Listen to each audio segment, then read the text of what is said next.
Hi, this is Af Malhotra, and welcome to Straight Talk with Af. It's been a long time since I've been on the show with you. In fact, a few weeks and months. It feels much longer.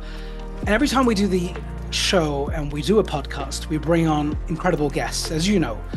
One of the topics that is close to my heart because of the turmoil and the trauma that I've been through in my life, because of near-death experiences that I've experienced a few times, and some form of awakening. I wouldn't sort of categorize it as a huge breakthrough, but I've seen my life change, and I've changed the course of how I make decisions and how I view life and family and loved ones and so on. And today's author and thinker has created a fantastic book. In fact, this is his 14th book, so he's well-versed in writing books. The book is called The Adventure, with the subtitle, A Practical Guide to Spiritual Awakening. And it caught my attention for two reasons. One, because of the word adventure, because that's what my life has been. And I'm sure many of you who watch our show have been on your own adventures through the ups and downs of life. So you got us at adventure. And then, of course, the practical guide is very important to spiritual awakening. So many of us try our best to do things, meditate, download apps, especially in the Western world, in the busy life we live in, and follow practices, go on courses, watch a few podcasts, and it doesn't always click. It just doesn't always click. We lose these habits really quickly. And we're desperately seeking out more pragmatism and more practicality in how we can revive and sometimes awaken the spiritual self. My guest today is the wonderful Steve Taylor, PhD, lecturer at Leeds Beckett University in psychology, accomplished author. You've written over 100 articles, Steve, and that name resonates with me, and I told you why a second ago. But thank you for coming on my show. What a pleasure and honor it is to have you on Straight Talk. You're welcome. Great to be with you, Af. Great to be with you. Now, there is a lot to discuss, and I'd love to go deep into the book and deep into your thoughts, especially because you've been writing about this subject for a while now. So this is not the first stab at exploring spiritual awakening. And I want to set the tone just momentarily. When you think about any form of human development of consciousness, for me, as someone who is born in the East and living in the West, so I'm a British Indian, I always think about some of the lessons of me being Indian. And whilst I'm not religious and I'm culturally attuned to my religion and my culture and the practices that come from the religion but are not religious, one of the things I did take away is the values that comes from the culture. So one of which was in a practice, yoga. So I remember when we were kids, it wasn't really such a big deal. You know, my gran used to do a bit of yoga and breathing. My dad did. He used to try and do these handstands constantly, even in his 50s and 60s. And I thought, you're crazy, man. What are you doing? And throughout our lives, music, art, spirituality related to yoga, breathing was always promoted. I never really knew what it was all about. I never knew it was called yoga. It was just stuff that we did. And, herbal products, Ayurveda was very common, how you use turmeric or haldi, as we call it in Hindi, or other herbs and spices, whether it's in your milk or if you've got a cough or a cold, you pop in some garlic or whatever it may be. So that type of life was just part of our home. And then many years later, now, especially in the Western world, there's been an incredible awakening. And I feel very good about it, really, because now we're actually discussing consciousness. Now we're talking about awakening. Now we're talking about meditation. And over the last 5 or 7 years, I've seen it really catapult, especially amongst young people. And we'll come to young people in a moment because it's a bit of a problem for us in terms of their mental state. Whilst they're on the spiritual side, they also have the pressures of social media. But I'd love to discuss that with you. So setting that context, I just wanted to go right into the book and try and firstly understand a little bit about you. So every time we start Straight Talk, it first starts with the person and their personal story. And then we move into why you've done what you've done, because it starts to make a lot more sense. So if I may, and please be as free as you can and open as you can, tell us about Steve. And you earlier said, apart from my mum, everyone calls me Steve. She calls me Stephen. So why don't we start with your childhood or your origins and figure out how you got here? Right. Well, my upbringing was, I guess it was very normal, very kind of working class type upbringing. We had no religion apart from football. That was our religion when I grew up. Manchester United. My dad was a massive Manchester United fan. We used to go to the matches when I was a kid. And I basically spent my whole childhood playing football on the park, or on the street. That's all I remember. So it's quite a a happy childhood. My parents were affectionate. They had a stable relationship for which I'm very appreciative.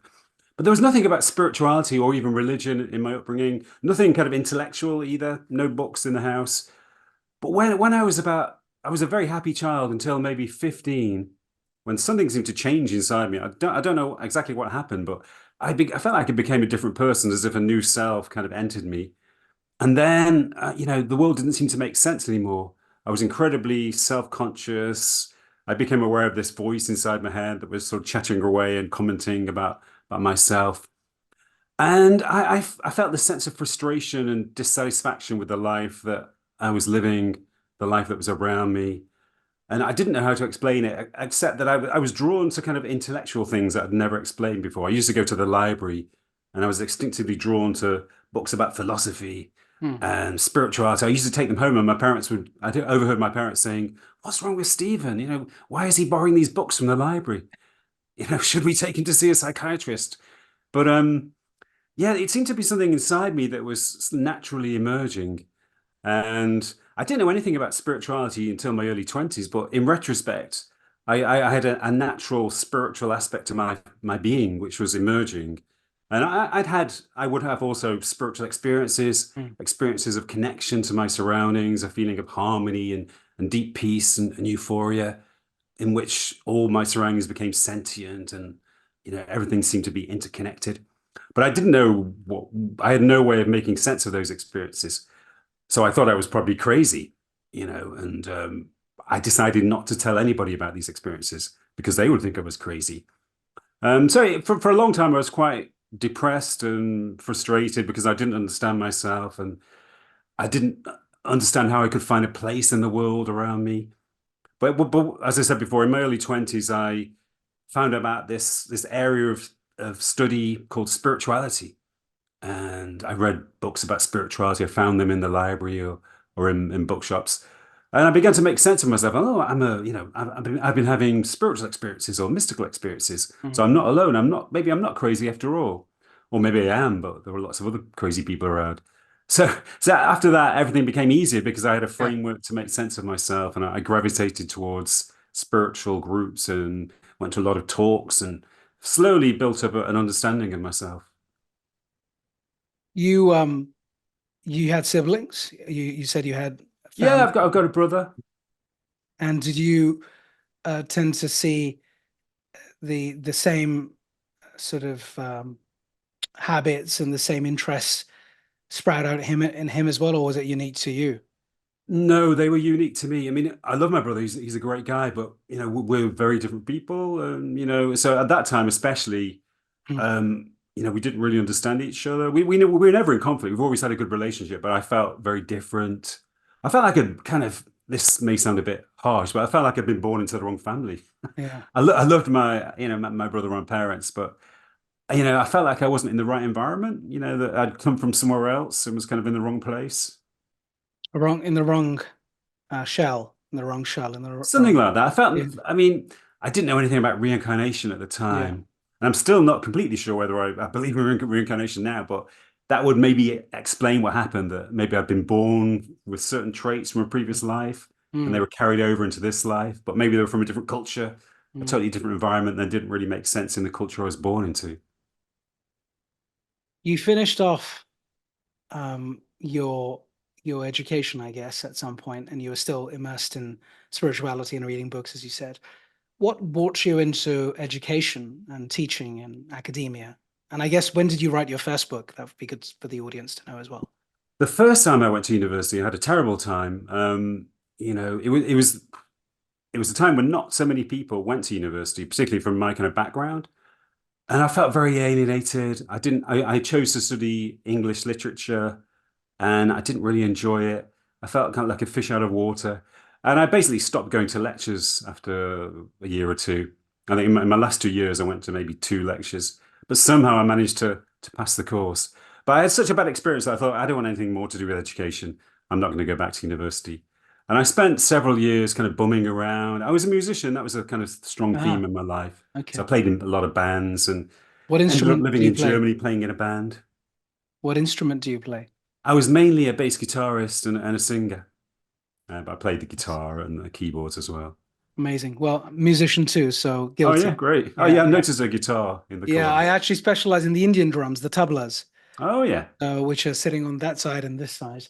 But Oh, brilliant. yeah, I find I don't want to interrupt your flow, of course, but I find that when I talk to people from your background who are speaking, writing, thinking about the domain of spirituality, music or art has it's almost a correlator, if not a causation to some extent. It feels like every single time I see it come through.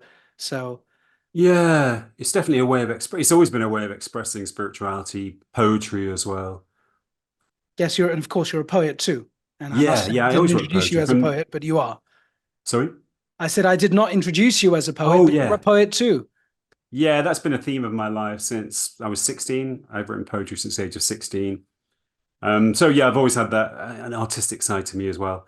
I don't play in bands anymore, but I still enjoy playing music at home. Amazing.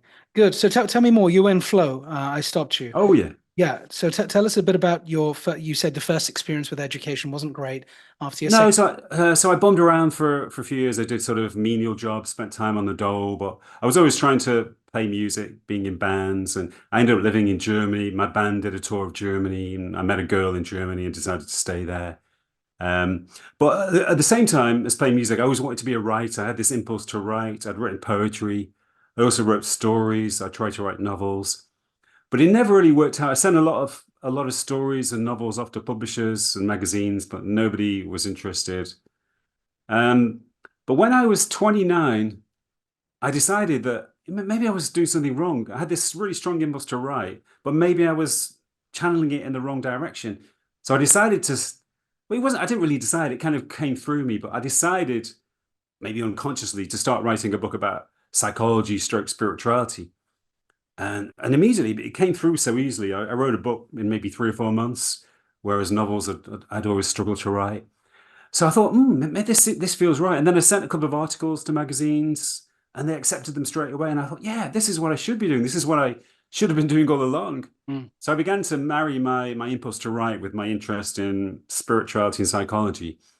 And I did that for a few years. Started publishing books 22 years ago. My first book was published in 2003. And then I discovered a field of psychology called transpersonal psychology, which is essentially spiritual psychology with a kind of fancy academic name. And I thought, yeah, transpersonal psychology, this is what I'm writing about. This is what I'm interested in. And I found out there was a master's degree in transpersonal psychology in Liverpool, quite close to me in Manchester. So I enrolled on this master's degree and I immediately thought, yeah, this is exactly what I should be doing. This is what I'm meant to be doing. And I completed the master's degree, did very well, and went on to do a PhD. And I felt it seemed such a natural progression for me to kind of marrying my slightly intellectual, philosophical mind with spirituality in the field of transpersonal psychology. And I've been involved, in that field ever since as an academic for probably nearly 20 years now.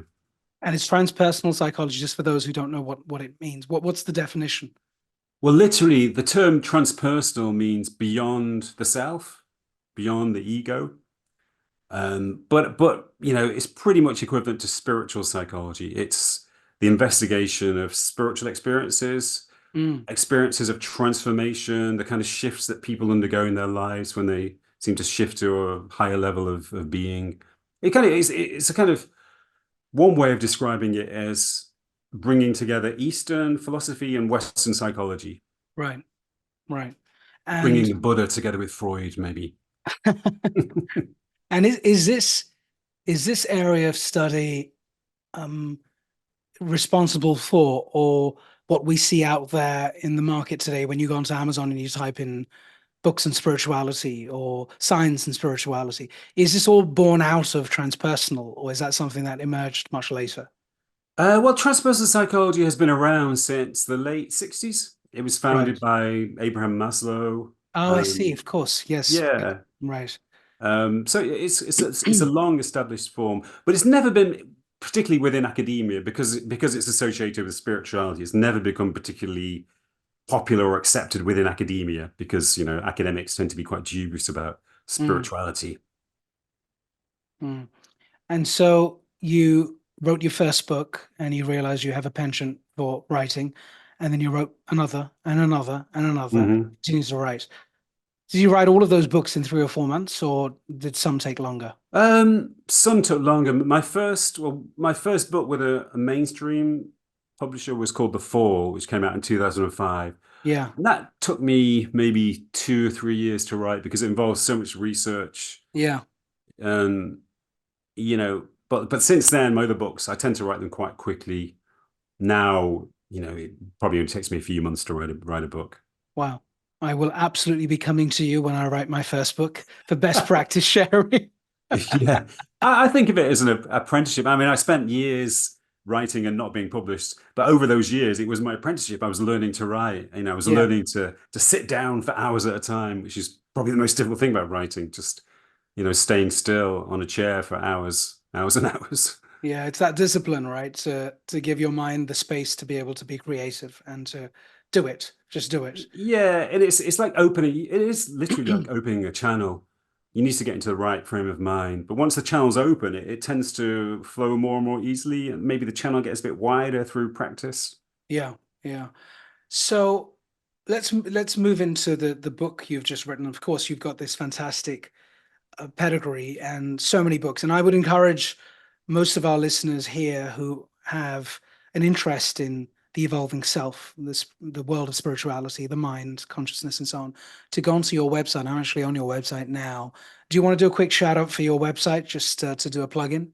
Sure. Yeah, my website is stephenmtaylor.com. Stephen with a V, M for Mark, stephenmtaylor.com.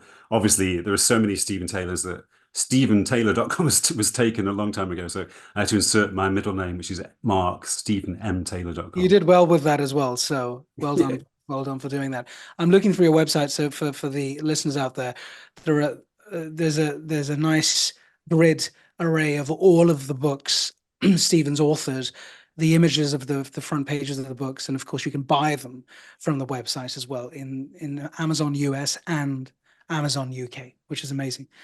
So, if I may, let's move towards the book now, the adventure, and tell us a little bit about what helps you to sort of differentiate this book from the other books. Why is this a little bit different to the other 13 books that you've written, and why did you write it, and why now? It's the first strictly practical book I've written. I've written a lot of books that describe what spiritual awakening is. Well, mainly that was in a previous book of mine called The Leap. I wrote a book called The Leap, with the subtitle The Psychology of Spiritual Awakening. Right. But I realized that, it's not enough to describe a state or describe the landscape that people travel through. You need to give them pointers, you need to give them guidelines, you need to make them aware of the potential risks within that landscape. And also, it emerged from workshops which I led.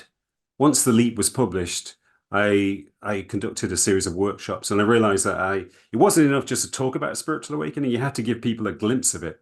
So I devised a lot of exercises and meditations, enabling people to experience aspects of spiritual awakening.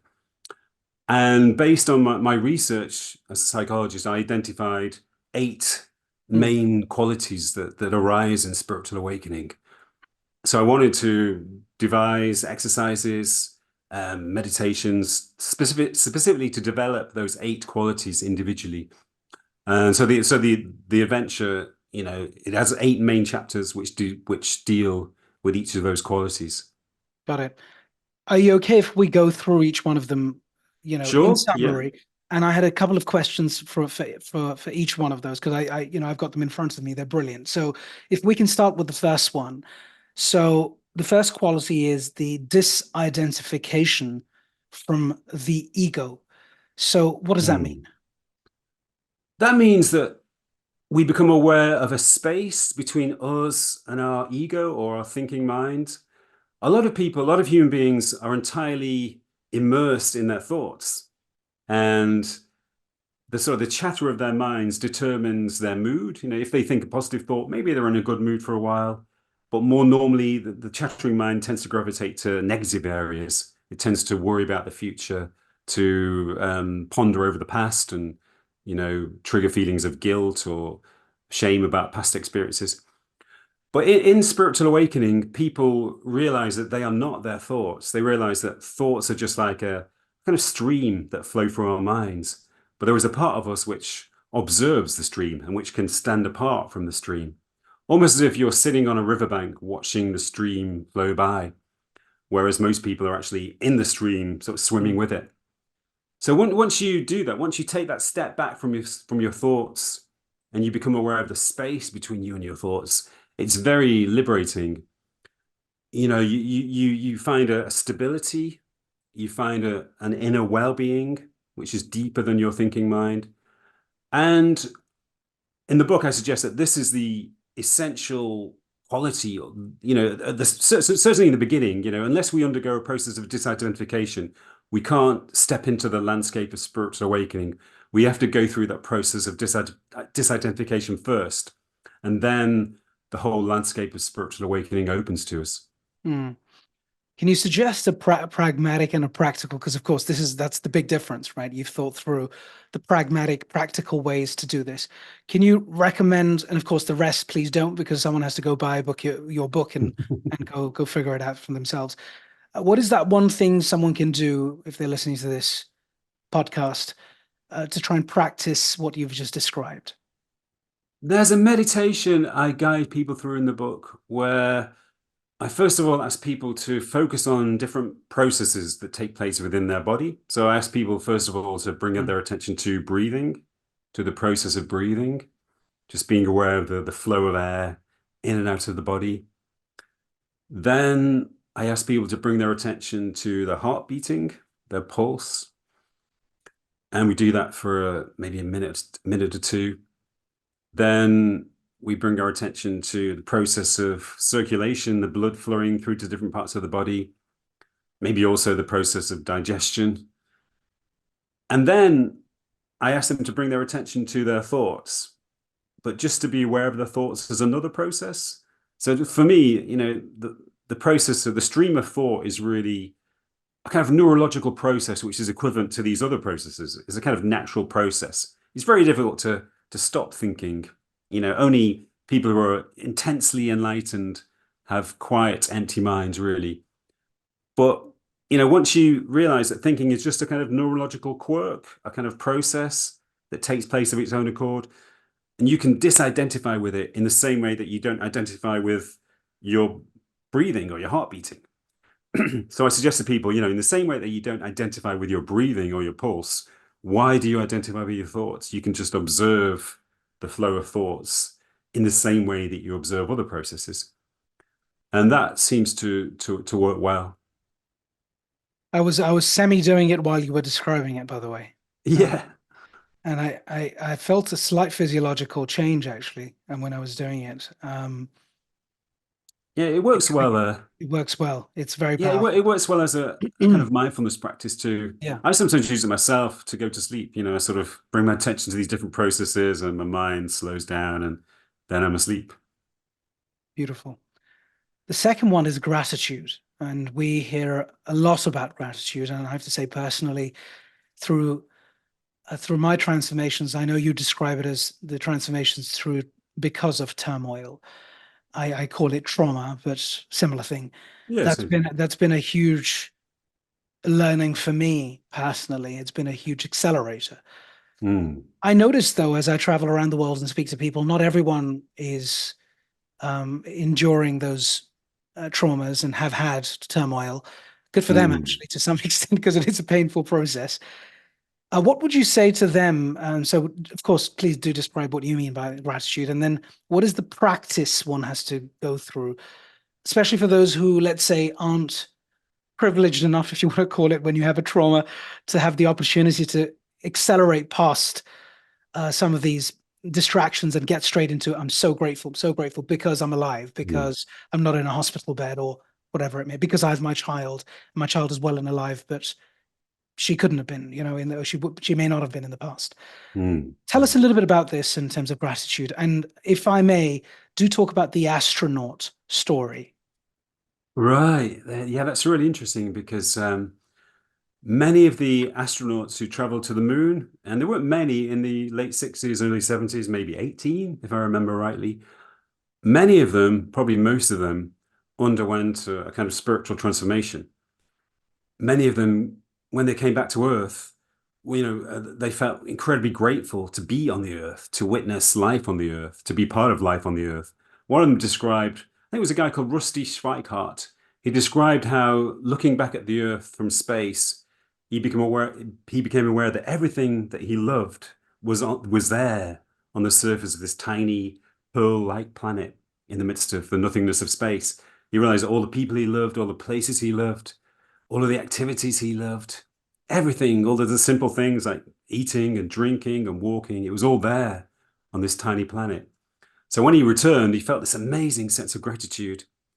Another person, a guy called Alan Bean, he said that he was interviewed in his 80s, shortly before he died. And he said that since he'd been to the moon, which was like 40 odd years ago, he'd never complained about anything in his life because he was just glad that life existed on this planet. He Mm. said he'd never complained about the weather because he was glad that there was weather.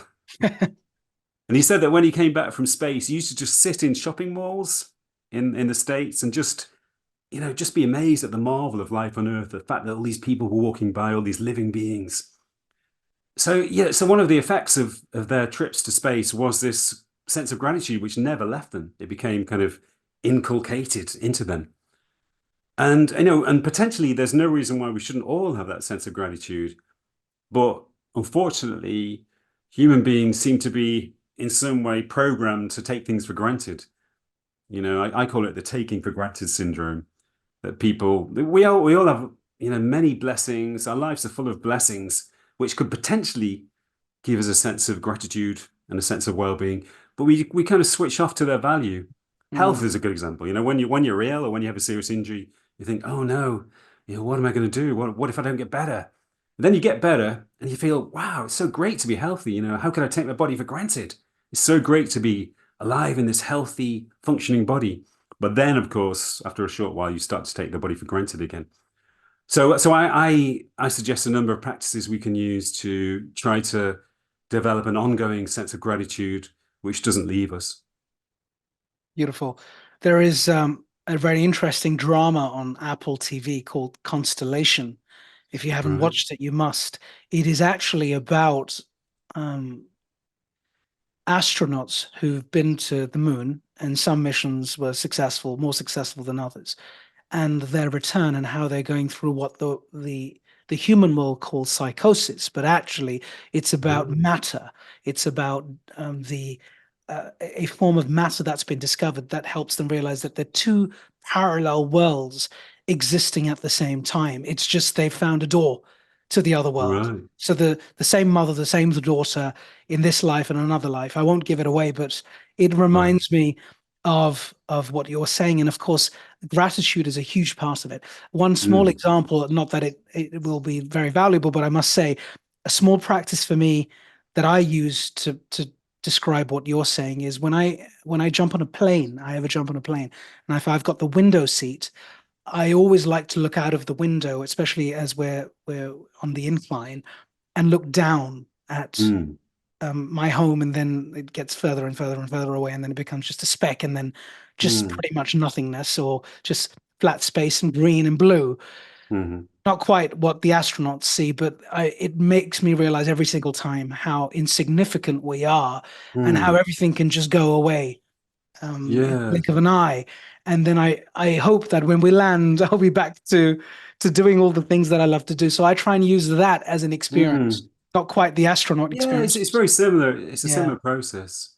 Yeah. Yeah, I mean, another interesting aspect of the astronaut's experience was, I mean, Rusty Schweikart commented about this, and how when you see the Earth from space, you don't see any countries, you don't see Aha. any It's very borders interesting. or Yeah. boundaries. You just see one planet. So Mm. The whole idea that people are divided into different countries that are fighting against each other just seems incredibly absurd. Yeah, So it they is. developed this kind of transnational perspective. Yeah, that's beautiful. I like, especially in the world we're living in right now, where there is a lot of war and a lot of territorialism and Mm, hatred, unfortunately. It's important to remember these things. The third yeah. one is presence. Tell us about presence. Presence is one of the essential qualities that people develop in spiritual awakening. In the normal human state, most people spend a lot of time thinking about the future or the past, or just being distracted, just being in a state of distraction from the present Yeah, moment. yeah, A lot of human beings find it quite difficult to be present. We're always trying to escape from the present by giving our attention to TV shows or rushing into the future or filling our yeah. lives with activities. So, yeah, as with gratitude, in some ways, human beings find it difficult to be present. But when we do develop a habit of being present, then a whole new world unfolds for us. We become aware of the beauty in our surroundings. Yeah. We we become aware of a new kind of richness in our experience, and life becomes much more fulfilling. Mm. Do you think people struggle with this in today's world?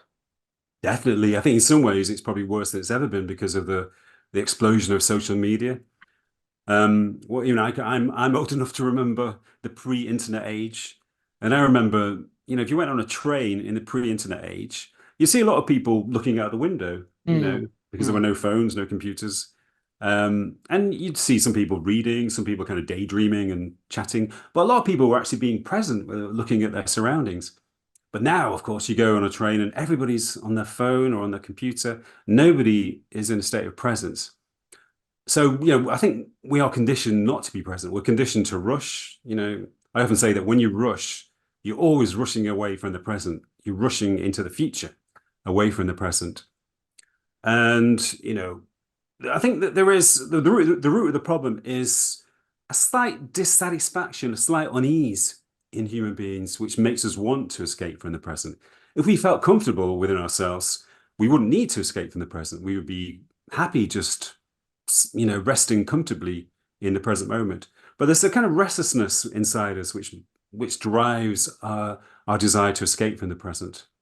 I feel, if I may, there's one more really interesting observation I've made about this issue, which is to do with the last maybe 50 years or so, and the sort of rise of capitalism, and then the rise of the Mm, business world and corporatism, if you want to call it that, and MBAs and teachings that have come from academia and other management books and so on and so forth.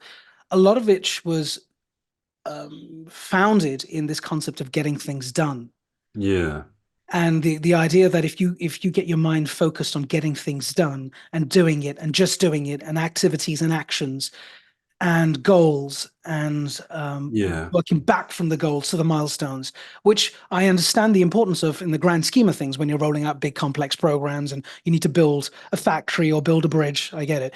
But we've taken those practices and brought them into our everyday lives to such an extent that we feel, and I certainly see people, and I'm a victim of it, although I try to break out of it.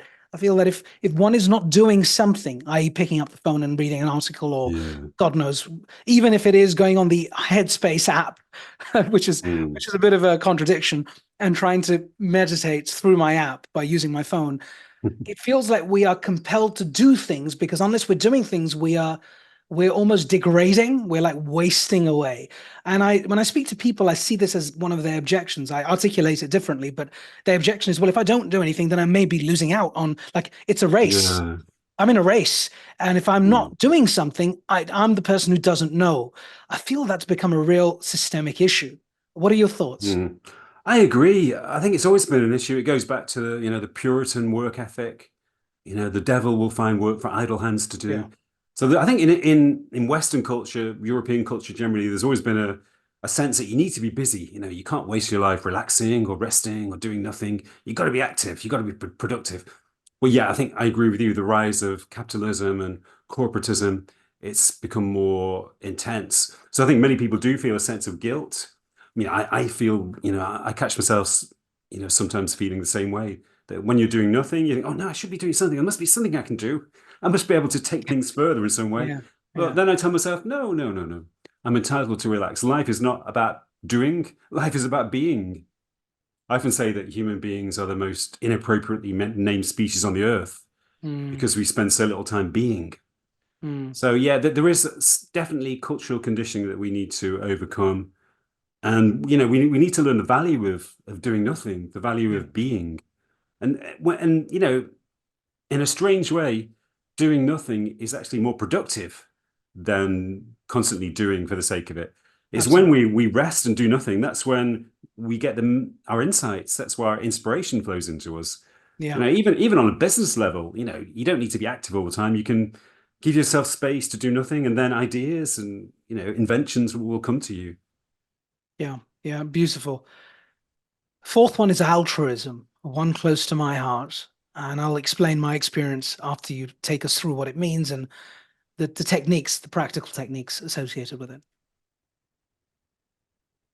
Altruism, it's one of those qualities which arises naturally when people undergo some degree of spiritual awakening.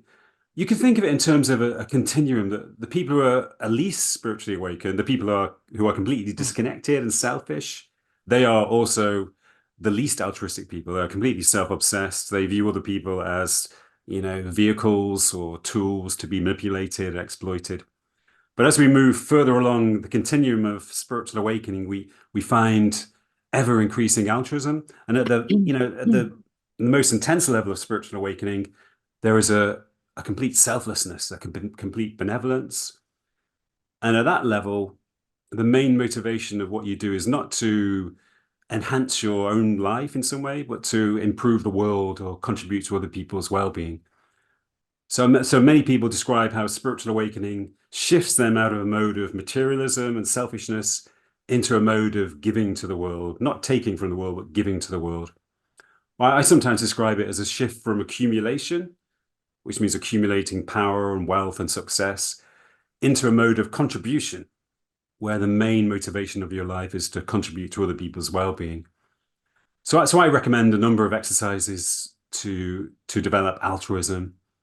One really simple exercise I recommend is what I call respectful attention. Attention is a form of altruism, because not giving people your attention is a form of disrespect. But if mm, you give people your full attention, it's a sign of respect. It creates a bond between you.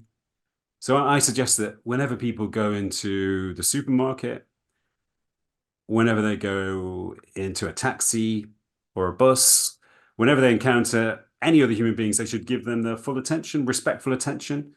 They should, express their gratitude, make make some form of connection or communication. And by doing that, you establish bonds of connection. And it sounds quite insignificant, but if you do that your whole day long, you create a lot of harmony. You create so yes. many connections with other human beings. I also recommend what I call radical friendliness, which when I Uh, was younger, I used to hate small talk when I was sort of in my late teens, early 20s. I couldn't make sense of small talk. I thought, mm, why do people talk about the weather? Can't they talk about something important? Why do they talk about football? Can't they talk about something, philosophical or mm, spiritual? mm, But eventually I realized that small talk, it doesn't matter what you're talking about. It's just an act of connection. It's a form of communication that binds people together. So I love small talk. I love to make conversation with people in queues or in shops or mm. on a bus or a train. And I call this radical friendliness, just establishing a bond of friendship with as many people as you can. And again, if you spend, a whole day doing that, you create so many bonds. You create this whole network of connection. Beautiful. One of the things I started to do a while back was actually, by the way, I like what you've just said. I just want to repeat this. Attention is a form of altruism. And just because of the earlier point, which was about presence, not being present enough, therefore it's sort of disrespectful and it is the opposite of altruism, right? And I like that. I will put that down in my list of good things that I do because if you think about one's practices on a day-to-day basis, like this conversation, I'm listening, I'm hearing, I'm attentive because I'm curious, Hmm. because I care, because I have this podcast that I've developed. So there are motivations behind it. The time and place is right. The scene has been set nicely, and you're on it, being altruistic, giving me your time, your Yeah. knowledge. And fine, you may have a motive too, but actually we are transcending beyond just that motive. We're saying, well, actually, there's more here. I mean, there's something more substantially. And I've built some of my best actually friendships over the last 4 years because of this podcast, I must say. Hmm. Good friends I've made because we've connected. And I found it extraordinary. I sometimes even haven't connected with close people over an hour like this, Hmm. in a meaningful, focused way. Sometimes you're scattergun, aren't you? You're like, oh, that's a really good. And then you Yeah. move on to something else and you start talking about the football or whatever it may be. So that's a wonderful point, altruism. The fifth one, and we'll run through these fast, acceptance. Acceptance is, I guess you could define it as being at one with the reality of your situation, Yeah. letting go of the habitual resistance to circumstances or situations. In the book, I give an example of when I developed tinnitus, and for probably a year or so, I found it really difficult to deal with. I was trying to escape the noise all the time. It's still there now. But at some point, I realized that I had to just accept it. There's nothing I could do. It Mm. wasn't going to go away. There was no treatment which would help. So one night, I just decided to enter into the noise rather than to escape it. And I found, to my surprise, it wasn't as disturbing as I expected. So I began to relax into the noise. Took maybe 2, 3 nights before I felt like I, adjusted to it and accepted it. But after that, it was no longer a problem for me. It was a part of my reality. Mm. So I realized that, the discord and suffering that it caused me was not the condition itself. It was my attitude towards it. It was my resistance to it. And that's true of most of the suffering that we experience in our lives. It's not the suffering itself which causes us problems. It's our resistance to it. And what you find when you let go of resistance is that the suffering is no longer as extreme as you thought it was. It can even become something neutral, maybe even something benevolent, Right. simply because you resisted it. That is the source of the suffering. Yeah. Beautiful. And I found, having been through some trauma myself recently, a loss of someone very close, um, I really have found that acceptance is such a powerful healer, such a Definitely. great way to be grateful for what was and, you know, savoring what is left of what you have in your life. And so Mm. I must say acceptance. And if I think of the old Mm. teachings coming out of, the Hindu scriptures, for example, the Upanishads or the even the mythology of Ramayana and Mahabharata and so on and so forth, and general teaching, acceptance is a core part of spirituality, of all aspects of Yeah. spirituality, um, as well as altruism and then the others that you've mentioned. So thank you for Yeah. raising that. Thank you for Yeah, raising. yes, it's interesting what you said because I found in my research, with my sort of in my psychological role that Yeah. the key factor in undergoing transformation following trauma is always acceptance. People often describe how a moment of acceptance suddenly released them from their suffering and allowed this, you know, wave of harmony to be released inside them. So without acceptance, you cannot undergo growth through suffering. Yeah, you're bang on, bang on. There's no doubt. Hmm. Sixth one is integration with the body. What does that mean? I included that because in some spiritual traditions, there's a negative attitude to the body. They see the body as something other, something kind of animalistic, a kind of animal that we're imprisoned in. Hmm. So there's this kind of duality between spirit and body, and the spirit is longing to escape from the body, and we should tame our bodies, we should repress our desires, we should contain our impulses. And some traditions, suggest that the body is a kind of illusion because only the spirit is real and the world itself is a kind of illusion. But I think that's unhealthy. I think essentially the body is spiritual. It's not other than spirit. It is spirit. Spirit pervades the physical world. It pervades the whole body. So, so in the book, I suggest a number of exercises to make us aware of the spiritual essence of the body and how intertwined the body is with spirit, how you can't separate them. And once you do that, once you live in harmony with your body, then, you know, well, one thing is that, one thing I noticed in my research was that people who undergo awakening or some degree of spiritual development, they always begin to treat their bodies with more respect. They start to care more about diet, about Hmm. exercise, Hmm. about, they become very sensitive to impurities entering their bodies. So, the whole process of spiritual awakening is, in a way, a process of becoming one with the body, a process of developing increasing harmony with the body. Mm. You make a great point. And again, there's high relatability for many of us out there who've had any sort of a physical struggle, and calling on the other, five qualities that you talked about will help make the sixth one, the integration with the body, easier, I think. And Definitely. realizing it's there to enable you as much as, there have been people in the past in my life, I'm sure in yours, and people who've suffered from illnesses. Cancer, for example, is one that we know affects many of us, where the body starts to really undergo a lot of stress and Mm. degradation. And then you sometimes think to yourself, depending on where you've got the cancer, it's an organ or it's another part of your body, where it's dead to you to some extent because it's being eaten up and destroyed. And when I've spoken to cancer patients, some people say, well, the way I deal with this is I try and heal myself through, whatever visualization or whatever techniques, and treating the body really well because I realize it's a reality. Mm. I may be the spirit, but right now in this world, I am body and spirit and Yeah, mind. So if that's I right. want to be in this world still, I do have to respect and take care of that body. Yeah, I feel, I don't know how you feel. I feel hopeful for the next generation. I have to say the Gen Zs, they're obsessed in a good and a bad way, but they definitely way more conscious about their body, eating well, eating clean that's as true. they say, Yeah, compared to my generation or the generations before. yeah, I agree. I can see that with my own kids who are teenagers now, Yeah, and my students at university. Yeah, they're much more respectful to their bodies. And yeah, I think in a sense, that is a sign of increasing spirituality. Spirituality is about transcending duality in all different forms. It's about transcending duality between us and the world, between us and other people, and also duality between us and the body, between the mind and the body. So increasing respect to the body is a sign of transcending duality. yeah, yeah. Beautiful.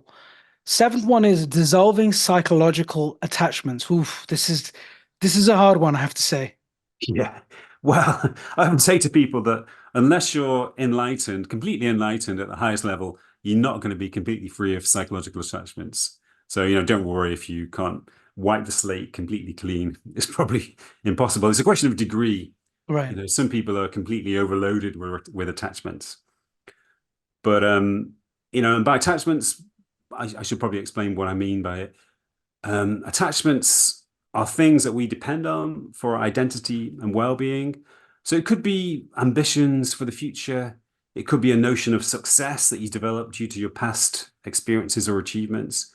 It could be possessions. Maybe you derive your identity from your house and the possessions that you own. It could be other people. Maybe you depend on certain people to give you a sense of identity, and so forth. It could be your career role, for example. And all human beings have a certain investment in these attachments, which give them a sense of identity. It also includes some more overt kind of attachments, like addictions, addictions to electronic devices, social media, or to substances. They're kind of very overt forms of detachment. But every spiritual tradition, expresses the value of becoming free of these attachments in terms of finding an innate well-being that doesn't depend on anything external. It's just there. You don't need to derive it or create it. It's just there within us. And the more we focus on external things, the less access we have to this inner well-being. So I often describe it in terms of maybe I think most of us have had this experience that when you let go of an attachment, it may be a bit difficult in the beginning. There's some degree of discomfort. There's some degree of it feels like you're losing your identity. But Right. after a while, or maybe even straight away, there's a feeling that something's been returned to you, that you're more essentially you. I call that self-return, that your self is being returned to you. You Right. gave away yourself to these attachments, and now it's being returned to you. Incredible. And is there anything one can do? I understand it's seven in the list of eight, and it feels like now this is some sort of an order. I didn't ask you that before, but it feels like almost a stage of progression from one to seven. It just feels like some of them might be harder later. What do you suggest one can do with this at a practical level? You know, uh, in the beginning, it's helpful to be aware of our attachments because many of them are just habitual. They become programmed into us. And also, I mean, in the book, I take people through a process of releasing attachments, but initially simply to be aware of them, to be aware that you do derive your identity from your role, from your job, from your possessions, from your success or achievement. But I mean, one simple exercise is to bring your whole attention into the present moment, into the room that you're in, observe the objects and phenomena around you, observe the people around you, and just ask yourself, where are my attachments now? Where is my success from the past? Where are my ambitions for the future? Where are my possessions? Maybe some of them are around you. Where are the people I depend on for my identity? Here in the present moment, there is nothing. There is just the isness of the present. There are no attachments. It Right. doesn't matter what's happened in your past. It doesn't matter Mhm. about your successes or failures. It doesn't matter about your plans for the future, your ambitions or your fears about the future. Right here in the present moment, there is pure being. There is no attachment, just pure isness. Mhm. A quick story. Many years ago, we drove, my wife and I, to a place called Puglia in Italy. That's very famous for its wine and food. And we were meeting some family members, and they had hired this sort of palatial building or whatever it was, cottage building, farmhouse sort of um, accommodation. And we drove up to it. And while we were driving up to it, we had to cross a village, and we drove through this village, a Puglian village, definitely a village. Not many people, very hot, 35 degrees we were driving. And I looked around and there weren't many people there. And there were, but I did see a few individuals, old timers, sitting on chairs in their balcony or just ground level and Mhm. staring. And I remember driving by and thinking, wow, and I said to my wife, how long do you think he's been sitting there?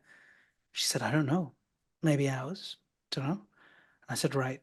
And we went up and we had lunch, we had drinks, and we were getting ready for dinner. And I had to come back down with the car to pick up something from the shop. And I drove back down, and guess what I see? The same man sitting there, just staring and nothingness. And so in touch with himself and with the environment Mm. and the beauty of everything that is about just being and being present. Yeah. I really felt pretty humbled and useless in that moment because I thought, my God, I come from London, this busy place where everything needs to get done. And you're like, what are you just sitting around for? It's been 10 minutes. Get up. Come on, let's finish the coffee. And we're in a hurry to just get things done all of the Mm. time. Yeah. And you've triggered that. Thank you.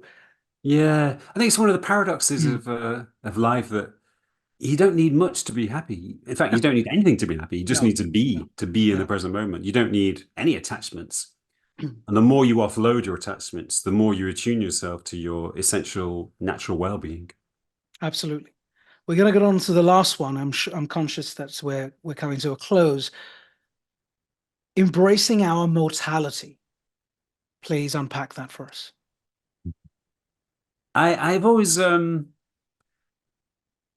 felt that death is a great spiritual teacher.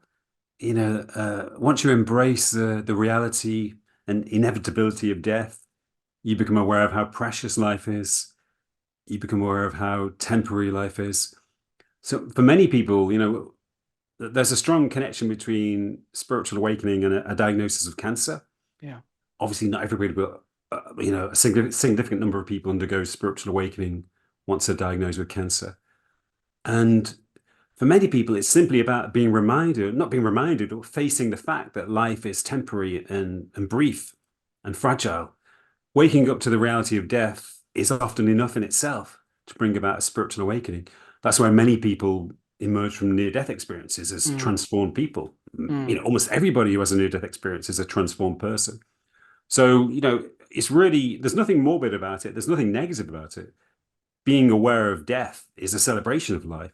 It gives you motivation, and most of all, it gives you a sense of gratitude. mm. It makes you more present. It makes you less attached to possessions and success and achievements and so forth. So, it's a really important aspect of spiritual awakening. Do you believe one has to have experienced the trauma of someone dying that they're close to